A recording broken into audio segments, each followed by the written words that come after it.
बिस्मिल्लाहिर्रहमानिर्रहीम। अस्सलाम वालेकुम मज़े नाज़रीन, मैं हूं ज़फ़र शेख राम। मुझे देख रहे हैं YouTube channel ZDK voice of peace. मज़े नाज़रीन, 15 मई 2022 इतवार का दिन और 8 बजे तकरीबन कोपेनहेगन डेनमार्क में और पाकिस्तान में 5 मिनट कम 11 और इस दिन 15 मई को यही कहा जा सकता है कि जलसों का दिन था। और जलसों का दिन भी ऐसे था कि जैसे पाकिस्तान में जनरल इलेक्शन होने जा रहे हैं। जाहिर है तमाम पार्टियां अपने अपने अंदाज से अपने अपने तरीक़ों से लोगों को इंस्पायर कर रहे हैं, अपनी पॉलिसियों के हवाले से बता रहे हैं और जलसों में जितनी भी बातें सियासी तौर पर होती हैं वो करने की कोशिश कर रहे हैं। मैं इस वीलॉग में आप के लिए आप कर रहा हूँ गुजरात के एक कस्बा कोटला में एक मरीम नवाज़ और हमजा शहबाज जो कि वज़ीर आला पंजाब है और हम मरीम नवाज़ जो कि नायब सदर पाकिस्तान मुस्लिम लीग नून है, उन्होंने जलसा मुनक़्क़द किया और इस जलसे को असिस्ट कर रहे थे हमारे इलाके के मेंबर कौमी असम्बली आबद रज़ा साहब और उनके भाई शबीर अहमद जो कि साबका MP हैं, मेंबर पंजाब असम्बली हैं। और इस जलसे में भी काफ़ी तादाद में लोगों को देखा गया। इसमें ख़वातीन भी थी, बच्चे भी थे, बुज़ुर्ग भी थे, नौजवान भी थे। ज़ाहिर है पाकिस्तान के लोगों के पास ये रवायत रही है कि उनके पास काफ़ी सारा टाइम होता है इन तमाम जलसों को देखने और सुनने के लिए। गो के वो किसी हद तक काम भी अपना करती हैं, लेकिन इसके साथ साथ वो जहाँ कहीं भी इस तरह के शोज़ वगैरह या जलसे वगैरह होते हैं उनमें वो शिरकत ज़रूर करते हैं। तो ये कहा जा सकता है कि मुस्लिम लीग इस हल्के में काफ़ी स्ट्रांग है और आबद रज़ा ने काफ़ी तमीराती काम अपने इलाके में अपने हल्के में करवाए हुए हैं, जिसकी वजह से लोग ज़ाहिर है उनकी रिस्पेक्ट भी करते हैं और उनको देखते हैं और सुनते भी हैं। और इसके साथ साथ बाकी अहले खानियाँ कह लें कि उसमें एक मिस तरह की सियासत है। उसमें मुस्लिम लीग नून के भी और पाकिस्तान तहरीक इंसाफ से भी और पीपल्स पार्टी के भी, जहाँ से मेरा अपना भी तल्लुक़ है, और काफ़ी तादाद में लोग मुख्तलिफ सियासी जमातों के साथ तल्लुक़ रखते हैं। और अब इस वक्त शऊर बहुत ज़्यादा बेदार हो चुका है लोगों में, नौजवानों में ख़ास तौर पे, और वो चाहते हैं कि उनके लिए, उनके बच्चों के मुस्तक़बिल के लिए कोई ऐसा लीडर या कोई ऐसा बंदा अवाने इक़्तिदार में जाए जिससे हमारे इलाके के तामीराती काम हो सकें। हमारे हल्के में चूँकि ताशफीन सफदर साहबा जो कि स्पेशल सीट थे MNA थी पाकिस्तान तहरीक इंसाफ की पिछली हुकूमत में, और उन्होंने अपनी तरफ से तो काफ़ी कोशिश की। हमारे जो बुनियादी मसाइल हैं खानिया के हवाले से अगर मैं बताना चाहूँ तो सरवरस रोड का मसला है, और उसके बाद GT रोड पर एक वो चौक का मसला है जिसकी वजह से काफ़ी तादाद में हादसा होते हैं। और ये मैं समझता हूँ कि ये अच्छी बात नहीं है। अभी इतना ज़्यादा आमदोरफ्त और हजूम हो चुका है ट्रैफिक का भी, इंसानों का एक मैं समझता हूँ कि हजूम होता है खानिया चौक में।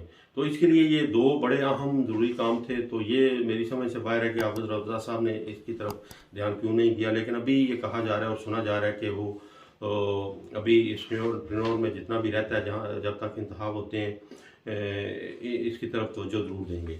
अच्छा, जलसे की बात अगर मैं करना चाहूँ तो मरीम नवाज़ ने हस्बे मामूल जिस तरह बाकी जलसों में भी वो बहुत ही अच्छे तरीके से लताड़ती हैं इमरान खान को या इमरान खान की पॉलिसियों को। इसी तरह हस्बे रवायत उन्होंने इस जलसे में भी इमरान खान को धोखेबाज भी कहा, नौसरबाज भी कहा, ड्रामेबाज भी कहा, बल्कि उन्होंने एक दो मिसालें देकर भी ये कहा कि एक निखट्टू या नालायक बच्चा जो होता है जब वो अपना वक्त इसी तरह आवारागर्दी में गुजारता है और जब इम्तिहान का वक्त सर पे आता है तो वो फिर आखिरी रात में वो बहाने इस तरह से करता है अपने वालिदैन से कि मेरे सर में दर्द है, मेरे पेट में दर्द है, या इसी तरह कई ऐसे बहाने बनाता है और फिर वो इम्तिहान में फेल हो जाता है या इम्तिहान तक नहीं पहुंच पाता। यही हाल इमरान खान का है। तो मरीम साहब थोड़ी सी ये मैं अर्ज़ करना चाहूँगा कि आपके टेन्योर में और इमरान खान के टेन्योर में काफ़ी हद तक फ़र्क है, क्योंकि इनको 3.5 साल मिले हैं और 3.5 साल जब इनको मिले तो उस वक़्त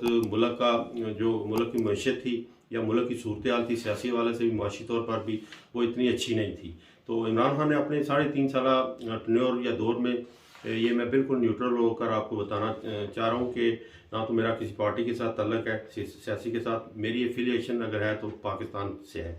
और मैं ये चाहता हूँ ओवरसीज़ होने के नाते कि मेरे मुल्क को तरक्की की तरफ गामजन किया जाए और मेरे मुल्क के लोगों को वो बुनियादी सहूलतें ज़रूर मिलें, जो कि हर एक रियासत के शहरी और फ़र्द का हक़ होता है। तो एक तो ये कि कंपेयर या मुवाज़ना नहीं इस तरह किया जा सकता। ठीक है, उनको वक़्त अगर मिलता 5 साल का या उसके बाद का, वो तो बात की बात थी, लेकिन अगर उनको 5 साल आप देते तो फिर उसके बाद आप उनकी पॉलिसियों पर तनकीद की जा सकती है। बहरहाल इसी तरह वीडियो के हवाले से भी उन्होंने कहा कि वीडियो का इमरान खान ज़िक्र कर रहा है कि उसने एक वीडियो रिकॉर्ड करवाई और उसमें तमाम लोगों का नाम लिया है।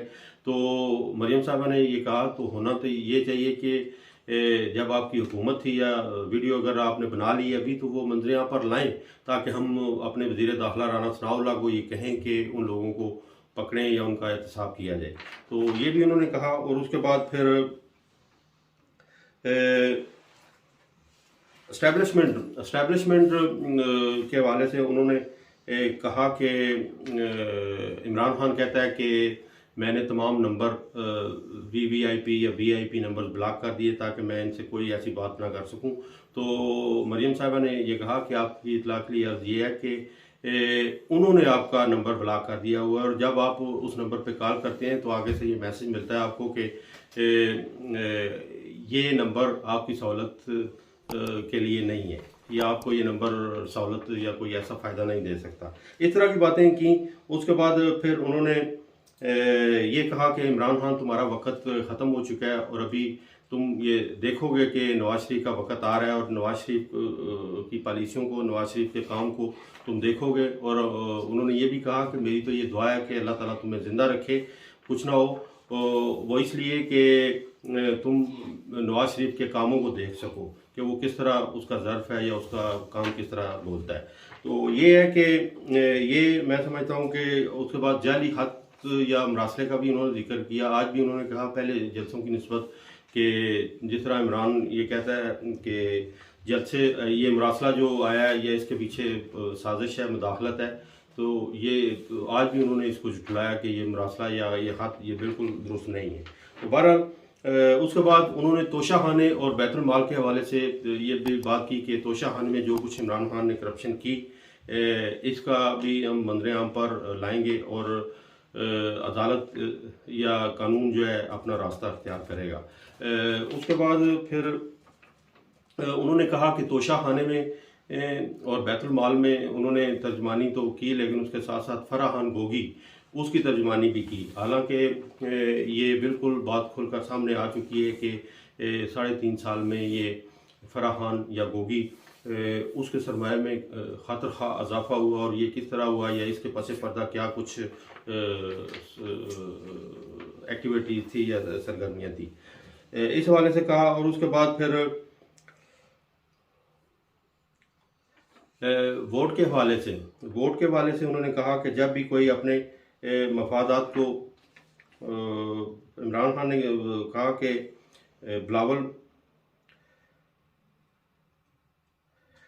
इसी तरह हमजा शहबाज ने भी वही जिक्र किया जो मरियम साहबा ने जो बातें की वो दोहराई हमजा शहबाज ने भी। और हमजा शहबाज ने कहा कि मेरी ये कोशिश है कि महंगाई का ये अभी जो प्रोपेगेंडा कर रहे हैं कि महंगाई बहुत ज़्यादा बढ़ चुकी है, तो मेरी ये कोशिश है कि मैं 2 दिन के बाद हमजा शहबाज ने कहा कि मैं दोबारा कौम से ख़िताब करूँगा और उनको मैं ये वादा करता हूँ कि चीनी की कीमत इस वक्त जितनी भी बढ़ी हुई है उसको 70 रुपये के करीब लाकर स्टॉप करेंगे। और इसके साथ साथ आटे का भी उन्होंने कहा, तेल का भी, घी का भी कहा। तो अभी देखना तो ये है कि आने वाले दिन जिस तरह के ये सियासी कायदे वादे कर रहे हैं या मौजूदा हुकूमत की तरफ से वादे किए जा रहे हैं वो इस पर किस हद तक अमल करते हैं। तो इसके साथ साथ अब्दुल रज़ा जो कि कौमी असम्बली के मेंबर हैं उन्होंने भी अपने इलाके के लिए अपने इलाके के तमीरी कामों का जिक्र किया उन्होंने। और ये उन्होंने वादा किया कि अगर वो दोबारा इक़्तिदार में आएंगे तो फिर वो अपने इलाके की मज़ीद खिदमत भी करेंगे और जितनी भी बुनियादी सहूलियात हैं या जितने भी बुनियादी मसाइल हैं उनको हल करने की भी कोशिश करेंगे। तो इसी तरह बिलावल का जो मैंने जिक्र किया कि उन्होंने भी कराची में जलसा किया और 17 मई को वो अमेरिका जा रहे हैं और उन्होंने भी अपने तकरीर में कहा कि ये जो प्रोपेगेंडा कर रहे हैं हमारे ख़िलाफ़ के हम अमेरिका जा रहे हैं और वहाँ जाकर भीख मांगेंगे। हम भीख मांगने नहीं जा रहे, हम उनसे दो तरफा तजारत के वायदे करने जा रहे हैं। चलें, ये भी अच्छी बात है अगर इस तरह हो जाए। तो अभी आने वाला वक्त देखते हैं कि इस हवाले से किस तरह की सूरत हाल हमें दिखाता है। पीएसपी के जो रहनुमा हैं या कायद हैं, जो मुस्तफ़ा सैयद मुस्तफ़ा काल, जो मुस्तफ़ा कमाल, जो कि कराची के मेयर भी रहे हैं। जब वो मेयर थे तो उन्होंने अपने टेन्योर में बहुत अच्छा काम किया और पूरी दुनिया में उनका एक रेटिंग हुई काम के हवाले से। लेकिन अभी देखते हैं कि उनकी जो पीएसपी जो पार्टी उन्होंने बनाई हुई है उसमें वो किस हद तक कामयाब होते हैं। पिछले इलेक्शन में तो उन्होंने इतनी कामयाबी नहीं हासिल की, बल्कि कोई भी सीट नहीं हासिल कर सके।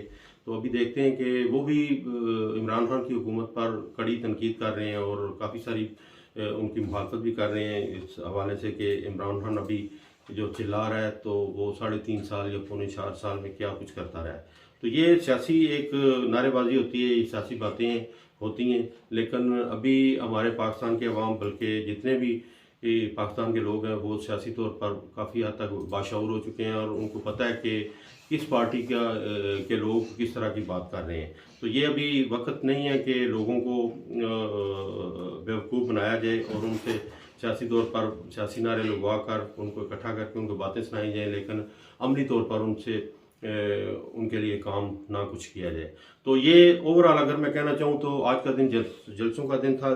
4 जमातों ने मुख्तलिफ जगहों पे जलसे जुलूस किए और इसमें काफ़ी तादाद में लोग थे और अल्लाह करे ये जितने भी जलसे हुए हैं और कायदीन ने जो कुछ भी बातें की हैं उन्होंने अपने दिल और दिमाग से सही की हैं और इन पर अमल करने के भी अल्लाह ताला उन्हें तौफीक भी दे और आने वाला वक्त पाकिस्तान के लिए अच्छा हो। अब तक के लिए इतना ही और हमेशा के लिए पाकिस्तान जिंदाबाद, डेनमार्क पाइंदाबाद।